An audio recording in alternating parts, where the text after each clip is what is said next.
रूस और मुस्लिम देश लीबिया का एक गांव अमेरिका और पूरे यूरोप की मुसीबत बन गया है। और यकीन मानिए कि अमेरिका और ब्रिटेन ने जिस इजराइल को मिडिल ईस्ट पर दबदबा बनाने के लिए अपनी कठपुतली बनाकर बैठाया था, वहां अब उस इजराइल के भोकाल की उल्टी गिनती शुरू हो गई है। इस वीडियो में दुनिया के सबसे बड़े विदेशी अखबारों के हवाले से आपको रिपोर्ट दिखाने जा रहा हूं, लिहाजा अपने दिल की तसल्ली के लिए और ज्यादा सच जानने के लिए आप इस रिपोर्ट को देखने के बाद गूगल कर सकते हैं। दोस्तों, मैं आदिल खान आजाद। बहुत मशहूर अखबार ब्लूमबर्ग की एक रिपोर्ट के मुताबिक रूस के कुछ बड़े अधिकारी व्लादिमीर पुतिन, रूस के राष्ट्रपति व्लादिमीर पुतिन के इशारे पर लीबिया में सैन्य अड्डे या मिलिट्री बेस बनाने के लिए बातचीत कर रहे हैं। कौन? रूस के अधिकारी। लीबिया कहाँ है?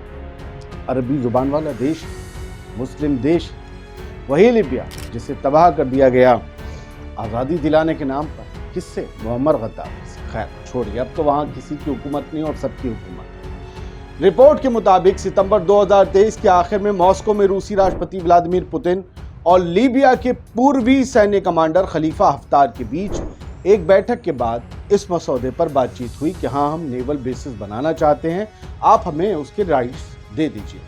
रिपोर्ट में कहा गया कि रूस को अपने युद्धपोतों यानी कि वॉरशिप्स के लिए भूमध्य सागर यानी कि मेडिटेरेनियन सी के तट पर लीबिया के बंदरगाह शहर टोब्रुक में डॉकिंग अधिकार दिए जा सकते हैं।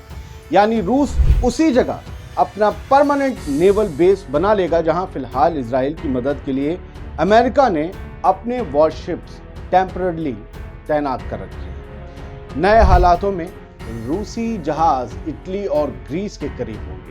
इटली और ग्रीस इजराइल और अमेरिका के साथ यूरोप के देश, और इटली और ग्रीस के जब ये करीब होंगे और यूरोप के दक्षिणी इलाकों को नियंत्रित करेंगे रूसी जहाज, तो फिर आप मतलब साफ समझ लीजिए कि रूस भी यूरोप को सैन्य रूप से घेर लेगा।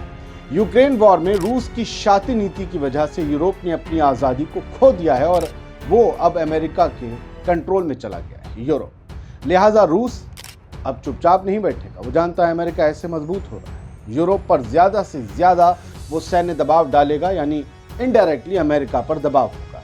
और अब तक हम रूस की सरहदों पर नाटो की फोर्सेस को देखते आए हैं, लेकिन नए सिनेरियो में ये लगता है कि नाटो देशों के बॉर्डर्स पर रूस खड़ा होगा। क्या धोबी पछाड़ जैसी चाल चली है। बिल्कुल मतलब वक्त बदल दिया, माहौल बदल दिया है ना।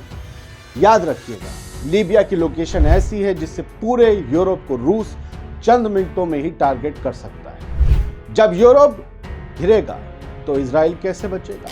जाहिर है कि वो इजराइल जो आज गजा में किसी वहशी की तरह कत्लेआम कर रहा है, आने वाले कल में उसे ऐसा करने के लिए 100 बार सोचना होगा। क्योंकि मिडिल ईस्ट में रूस की परमानेंट मौजूदगी से सिर्फ लीबिया की फोर्स ही नहीं बल्कि बाकी अरब देश भी मजबूत हो जाएंगे। जाहिर है कि अपने अड्डों की हिफाजत के लिए रूस घातक हथियार देकर उन्हें मजबूत बनाएगा, ताकि अगर कभी रूस पर वहां पर कुछ अटैक हो तो वो चारों तरफ से उनकी मदद करे। साथ ही रूस इस इलाके में अपने बिजनेस को बढ़ाएगा, जो यूरोप और अमेरिका के लिए सीधा धक्का होगा।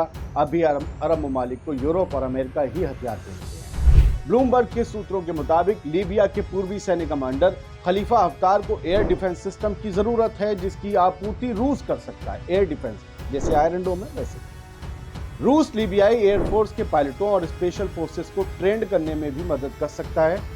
सोचिए, ये वही लीबिया है जहां से मुअम्मर गद्दाफी को हटाकर अमेरिका ने आज़ादी का नाम दिया था।